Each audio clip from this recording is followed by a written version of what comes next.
आप सबको जोहार। और आज है तारीख 3 दिसंबर 2024 मंगलवार। तो चलिए आज की बड़ी और प्रमुख खबरों पर नज़र डालते हैं और यहाँ पर शुरुआत करते हैं पहली खबर से, जो कि यहाँ पर निकल कर आ रही है फेक न्यूज़ को लेकर, वो भी चंपई सोरेन के बारे में। झारखंड के पूर्व मुख्यमंत्री चंपई सोरेन से जुड़ा एक वीडियो काफ़ी ज़्यादा वायरल हो रहा है और इसमें कहा जा रहा है कि भारतीय जनता पार्टी को छोड़कर चंपई सोरेन फिर से झारखंड मुक्ति मोर्चा में शामिल होने वाले हैं। तो आखिर यहाँ पर इस बात पर कितनी ज़्यादा सच्चाई है और ये जो वायरल वीडियो है या फिर इसमें जो भी बात कही जा रही है, क्या उसमें थोड़ी सी भी सच्चाई है? क्या ये वीडियो वाकई में सच है या फिर नहीं? चलिए उसको हम लोग जान लेते हैं। तो जब इसी न्यूज़ को लेकर न्यूज़ मीटर ने इसका फैक्ट चेक किया तो सोशल मीडिया में चंपई सोरेन की झुम्मों में वापसी से जुड़ा ये जो दावा है वो फर्जी निकला और पुराने वीडियो को चुनाव के बाद का बताकर वायरल किया जा रहा है। और इस वीडियो में न्यूज़ एजेंसी ANI का लोगो लगा हुआ है और उसी वजह से कहीं ना कहीं ये काफ़ी ज़्यादा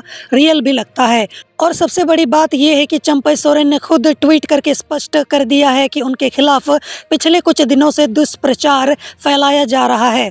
उन्होंने इस पर लिखा, सोशल मीडिया पर एक एजेंडे के तहत एक पुराना वीडियो वायरल करवाकर मेरे संबंध में कुछ भ्रामक अफवाहें फैलाई जा रही हैं। चुनावों के समय भी ऐसा ही किया गया था, कृपया ऐसी झूठी अफवाहों से बचें। तो इसीलिए मैं आपको बता दूं कि चंपई सोरेन के झुम्मों में लौटने से जो जुड़ा वायरल वीडियो है वो बिल्कुल ही फर्जी है और जो वीडियो सोशल मीडिया में सर्कुलेट किया जा रहा है वो पुराना है। उसे नए अंदाज में, नए संदर्भ में पेश करने की कोशिश की जा रही है और वीडियो जो है वो उस समय का है जब चंपई सोरेन झारखंड के मुख्यमंत्री हुआ करते थे और झारखंड मुक्ति मोर्चा में थे। भाजपा नेता के रूप में उन्होंने कभी भी ऐसी कोई भी बात नहीं की है। हालांकि ऐसा बोलना काफ़ी ज़्यादा मुश्किल है कि यहाँ पर वो हमेशा बीजेपी में रहेंगे ही रहेंगे, क्योंकि यहाँ पर राजनीति में कभी भी कुछ भी पलट सकता है। अगली खबर, झारखंड सरकार की गुरुजी क्रेडिट कार्ड योजना में छात्रों के लिए खुशखबरी है। राज्य सरकार ने इसमें बड़ा बदलाव किया है जिससे कि छात्रों को सहूलियत मिलेगी। जिन विद्यार्थियों ने बैंकों से पहले लोन ले लिया था, अब वह भी इस योजना का लाभ उठा सकते हैं। वह उस लोन को बैंक से बंद कर गुरुजी क्रेडिट कार्ड का जो फायदा है वो उठा सकते हैं। अब ये भी जान लेते हैं कि क्या है यहाँ पर गुरुजी क्रेडिट कार्ड का नया नियम और कैसे मिलेगा फायदा। गुरुजी क्रेडिट कार्ड के तहत उच्च शिक्षा प्राप्त करने वाले गरीब छात्रों को 15 लाख तक कम ब्याज में लोन दिया जाने का प्रावधान है। लेकिन पहले इस योजना में ऐसी शर्तें रखी गई थी कि अगर पूर्व में किसी छात्र ने लोन ले रखा है तो उसे इस योजना का लाभ नहीं मिलेगा। लेकिन राज्य सरकार ने छात्रों को बड़ी राहत देते हुए इसके नियम में बदलाव किया है। अब यहाँ पर पहले लोन लिए हुए छात्रों को भी इस योजना का लाभ मिलेगा। उन्हें बस लोन को बंद कर बैंक से NOC लेना होगा और इसके अलावा राज्य में स्थायी निवास करने वाले डिप्लोमाधारी भी लोन ले पाएंगे।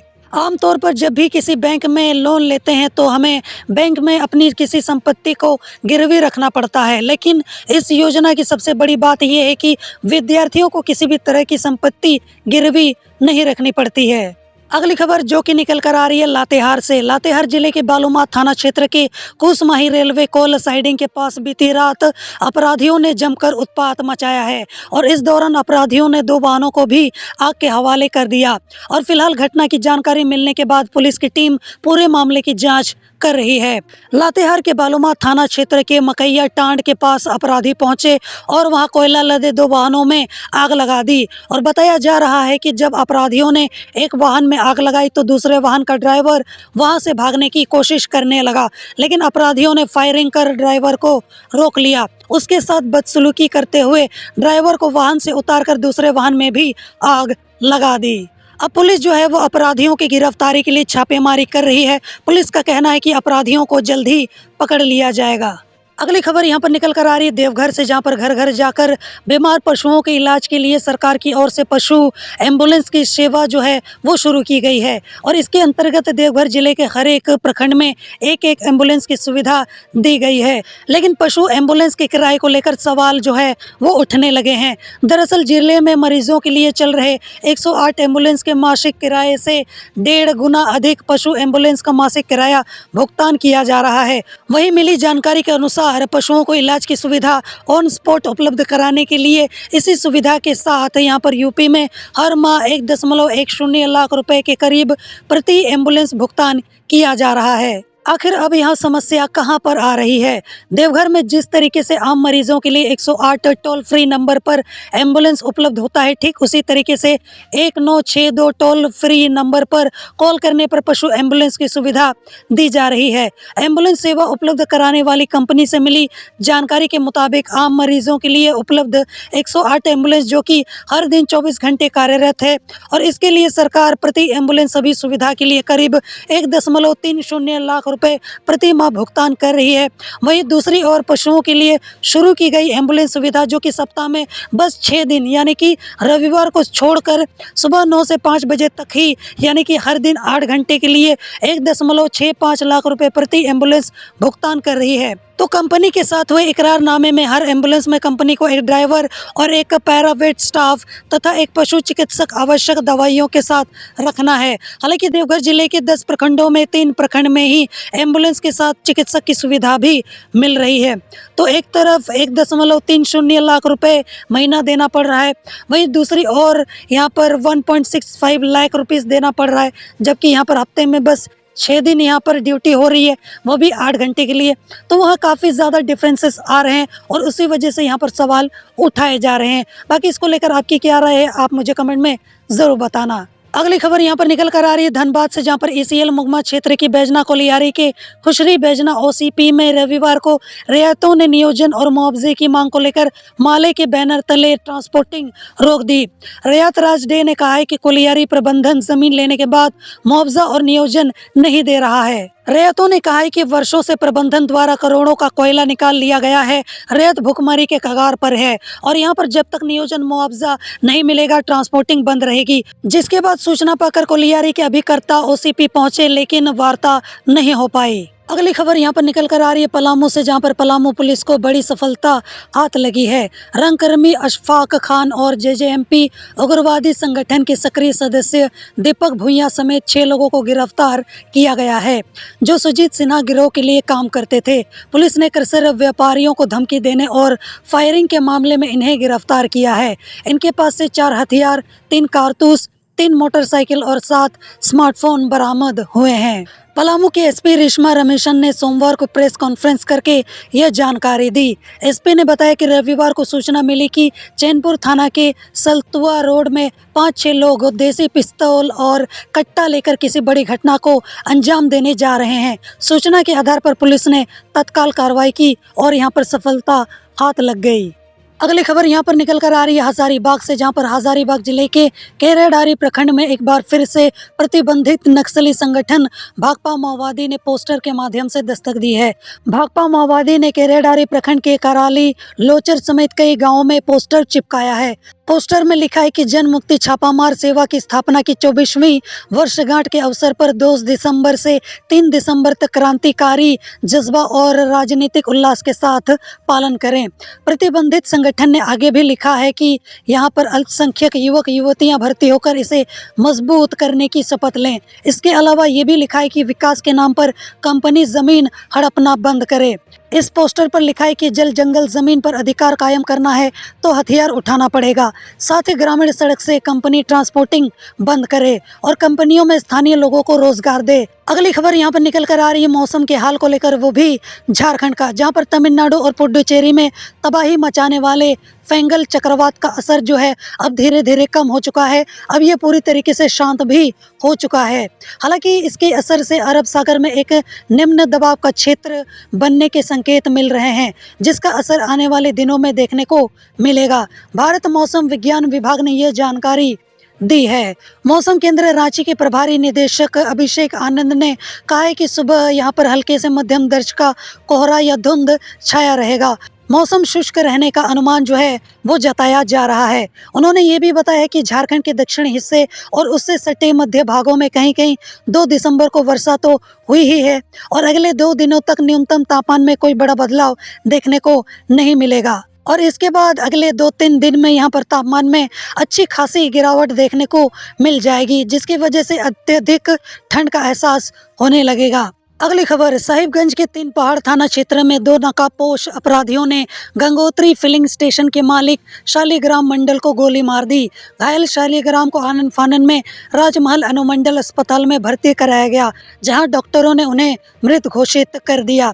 जानकारी के मुताबिक राजमहल मेन रोड के लालवन बाईपास के पास सोमवार को नकाबपोश अपराधियों ने लगभग 10:45 में मंडल कोच बस और गंगोत्री फिलिंग स्टेशन बबन गामा के मालिक शालिग्राम मंडल की गोली मारकर हत्या कर दी।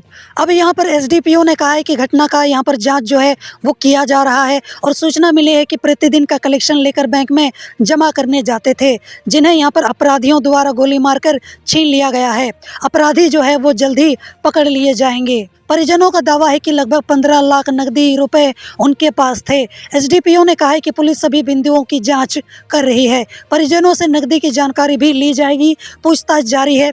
अपराधियों की गिरफ्तारी को लेकर छापेमारी की जा रही है।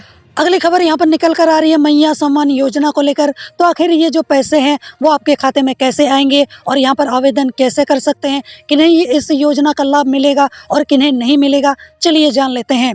तो हेमंत सोरेन अपनी महत्वाकांक्षी योजना मैया सम्मान के कारण सत्ता में वापस काबिज तो हो चुकी है। आचार संहिता लागू होने से पहले आखिरी कैबिनेट बैठक में हेमंत सोरेन ने मैया सम्मान योजना की राशि 1000 से बढ़ाकर 2500 रुपये करने का ऐलान किया था।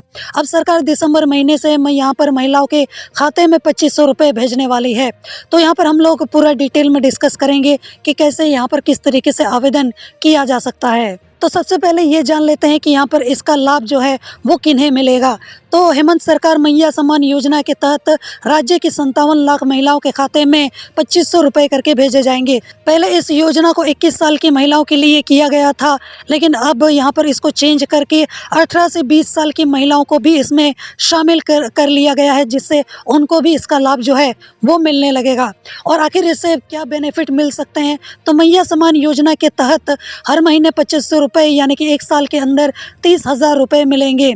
महिलाओं को ये पैसे सीधे उनके बैंक खाते में भेजे जाएंगे और महिलाओं के खाते में ये पैसे डीबीटी यानी कि डायरेक्ट बेनिफिट ट्रांसफ़र के तहत भेजे जाएंगे, यानी कि बिचौलियों का कोई भी यहाँ पर झंझट झमेला नहीं होगा। अब किस तरीके से आवेदन किया जा सकता है उसको भी जान लेते हैं। जैसे कि महिला या तो फॉर्म ऑनलाइन डाउनलोड कर या तो नज़दीकी आंगनबाड़ी केंद्र में जाकर फॉर्म जो है वो ले सकती हैं और ये फॉर्म महिलाओं के लिए बिल्कुल फ्री है, आपको कोई भी पैसे देने की ज़रूरत नहीं है। इसके बाद आपको इस फॉर्म में अपनी जो पूरी जानकारी है उसको भरना पड़ेगा। आपको अपना राशन कार्ड, आधार कार्ड, वोटर आईडी, बैंक खाते की डिटेल्स आदि सारी चीज़ें आपको भरनी पड़ेंगी, जो जो मांगा गया है वो। साथ ही फॉर्म में आपको पासपोर्ट साइज फ़ोटो जो है वो अटैच करके जमा करना होगा। अब ये भी जान लेते हैं कि इस योजना का जो लाभ है वो किन को नहीं दिया जाएगा।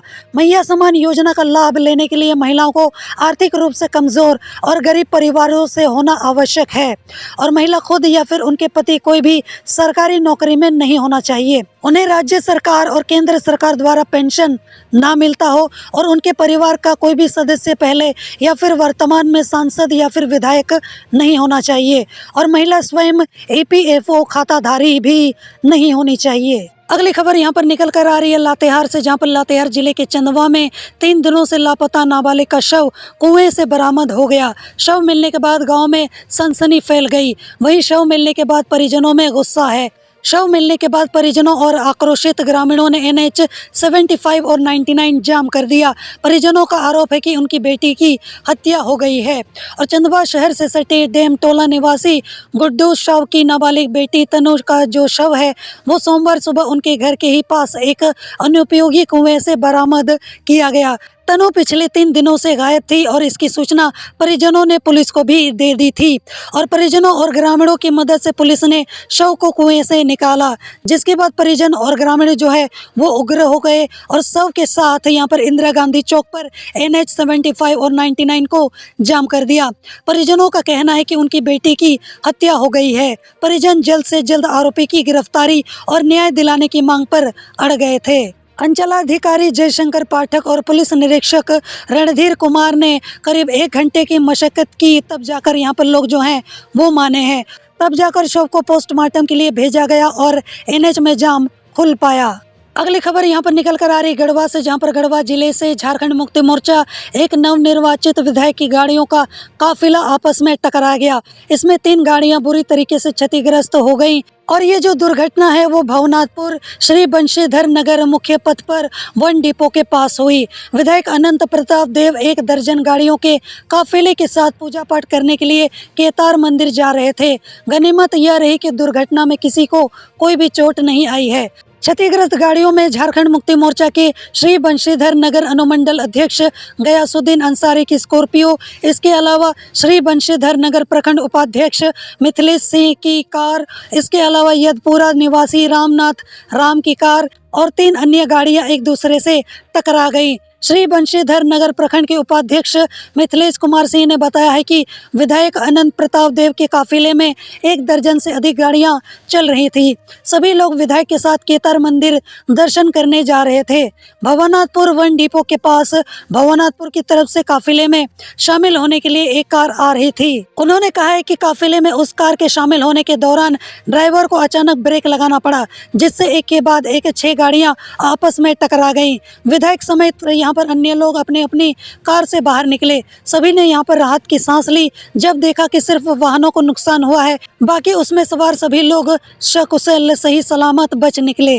अगली खबर यहाँ पर निकल कर आ रही है धनबाद से, जहाँ पर चिरकुंडा बाजार में गुटखा का पीक थूकने के विवाद में हुए मारपीट में घायल अभिषेक जिंदल के घर रविवार को निरसा की पूर्व विधायक अर्पणा सेन गुप्ता पहुंची। उन्होंने घायल अभिषेक और उनके परिजनों से पूरे मामले की जानकारी ली। अर्पणा ने चिरकुंडा थाना प्रभारी रामजी राय से बात कर आरोपियों की अविलंब गिरफ्तारी की मांग भी की है और थाना प्रभारी ने आश्वस्त किया है कि नामजद आरोपियों की गिरफ्तारी को लेकर छापामारी चल रही है। चिरकुंडा थाना क्षेत्र में 2 दिन पूर्व हुए मारपीट मामले में नामजद अभियुक्त की गिरफ्तारी को लेकर चिरकुंडा पुलिस द्वारा आरोपी के घर और संभावित स्थानों पर लगातार छापेमारी की जा रही है। अभी तक अभियुक्त की गिरफ्तारी नहीं हुई है और संभावना है कि पुलिस की बढ़ती दबिश के कारण सोमवार को नामजद आरोपी न्यायालय में आत्मसमर्पण कर सकता है। अगली खबर यहाँ पर निकल कर आ रही है धनबाद से, जहाँ पर जेल में उम्र कैद की सजा काट रहे वासीपुर कमर मखदुमी रोड निवासी गैंगस्टर फहीम खान के छोटे भाई सानू खान उर्फ नसीम खान पर रविवार की शाम भूली मोड़ कलाली बगान के बीच बाइक सवार अपराधियों ने फायरिंग की। हालांकि उसको गोली नहीं लगी। सानू ने फायरिंग करने का आरोप भूली ट्रेनिंग स्कूल के निकट रहने वाले शारिक और वासीपुर के शाहिद पर लगाया है। वह किसी तरह वहां से अपने घर लौटा और घर वालों को जैसे ही फायरिंग की सूचना मिली सभी लोग सक्रिय हो गए और घटनास्थल पर भीड़ लग गई। फायरिंग की सूचना पर बैंक मोड़ थाना प्रभारी दल बल के साथ मौके पर पहुंचे और जांच में जुट गए। वहीं DSP law and order Naushad Alam भी पहुंचे और सानू खान से पूछताछ की। जिस स्थान पर गोली चलने की बात कही गई है पुलिस वहां जांच की, लेकिन खोखा नहीं मिला। पुलिस की तलाश जारी है। पुलिस ने शाहिद के घर पर भी छापामारी की, लेकिन वह वहां पर नहीं मिला। अगली खबर, पश्चिम बंगाल प्रशासन द्वारा बंगाल बॉर्डर के डिबोडी चेक पोस्ट पर 5 दिनों से आलू लदे वाहनों को रोके जाने से झारखंड, बिहार, उत्तर प्रदेश सहित अन्य राज्यों के व्यापारी, वाहन मालिक और चालक काफ़ी ज़्यादा परेशान हैं। शनिवार की रात दर्जनों आलू लदे ट्रक पश्चिम बंगाल से आ रहे थे, जिसे बंगाल पुलिस ने डिबोडी चेक पोस्ट से लौटा दिया। रविवार की सुबह भी आलू लदे ट्रकों के झारखंड जाने पर रोक थी। बंगाल बॉर्डर पर आलू लदे वाहनों को रोके जाने के कारण वाहनों पर लदा आलू सड़ने से व्यापारी काफी ज्यादा परेशान हैं।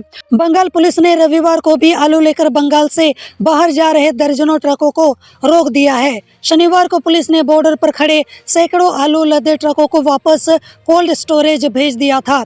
27 नवंबर से ममता सरकार ने बंगाल से अन्य राज्यों में आलू ले जाने पर रोक लगा दी थी। इससे आलू व्यापारियों और ट्रांसपोर्ट करने वाले ट्रक मालिकों और चालकों में काफ़ी ज़्यादा गुस्सा है और व्यापारियों का कहना है कि ममता सरकार के रवैये से उनके समक्ष रोजी रोटी पर भी संकट आ गया है। वर्तमान में पश्चिम बंगाल में पुराना आलू 30 से 32 रुपये और नया आलू 40 रुपये प्रति किलो बिक रहा है। बंगाल से हर दिन 25 से 30 गाड़ी आलू की आवक होती है। बंगाल से आलू की आवक रोके जाने से पिछले 4 दिन में लगभग 5 करोड़ के आलू की आवक नहीं हो पाई है। कारोबारियों के अनुसार झरिया और धनबाद में एक एक ट्रक बंगाल से किसी तरह लाया गया है। तो इस तरीके से ये समस्या अभी यहाँ पर निकल कर आई हुई है।